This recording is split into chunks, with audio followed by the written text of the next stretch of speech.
we're going to talk about how to work Japanese short rows. This is my favorite short row method. It's really easy to do and it creates an almost invisible short row shape. So let me show you how this works. In your pattern, you're going to work until the spot where it tells you, typically it'll say wrap and turn or mark your working yarn and turn. And in this particular instance with the Japanese short row, we're not wrapping and turning, we are marking the working yarn with our locking stitch marker behind the work, and then we're going to turn without finishing the remainder of the row. And that's the whole purpose of a short row, is really just that you're working the row short and not completing the entire row.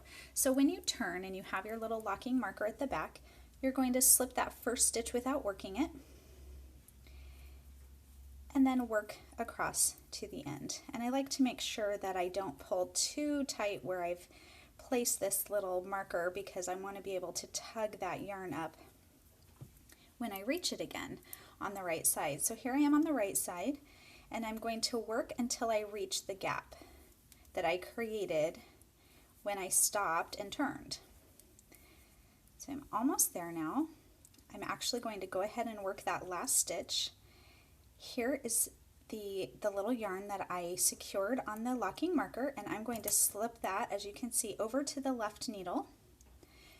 And then I'm going to knit the next two stitches together, because we don't want to create an extra stitch, we just want to close up that gap. And look how clean and tidy that is. And then per whatever directions that you're following for your pattern, you may finish off the row. Now we're going to talk about how to do this on the wrong side, because it is a little bit different. Almost there, and then we're going to turn. Okay, so you can see we've got a little bit of shaping there. It's really subtle because we've only done one short row, but because of that Japanese short row method, oh my goodness, it's practically invisible. I just love it. So on the wrong side, we'll start the same way. We're going to purl until we reach the spot where we want to do the wrap and turn if we were using a different method, or in this case, the mark the yarn and turn. So we're going to mark the working yarn again and keep it on this back side, and we're going to turn our work, and it's going to be the same thing as before, where we slip that first stitch without working it, except for we want to keep our locking marker where it belongs here. Okay, we're going to purl or knit to the end. Okay, so you can see we've created our little shape, and we have our little locking marker at the back here. Now on the wrong side, this is the part that's a little bit different than when we work it on the right side. All right, so we'll purl until we get to the gap.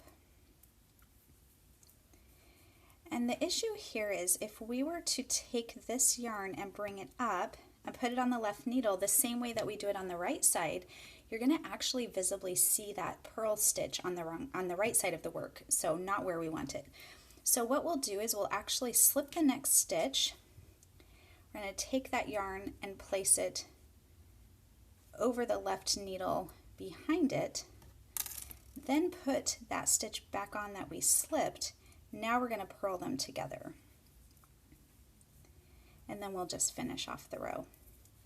By doing it that way, you're actually able to seal up that gap in a more invisible way, so that it mirrors what you've created on the front side, and keep that shaping nice and seamless, so that you don't have a difference between shaping done on one side or the other. So we're almost finished here, so you can take a look. But now we have this nice short row shaping on both sides, and you almost can't even see where you did it. And that's how to do the Japanese short row method, and I hope you'll be able to try this out in some of your projects. It's a really great technique to know.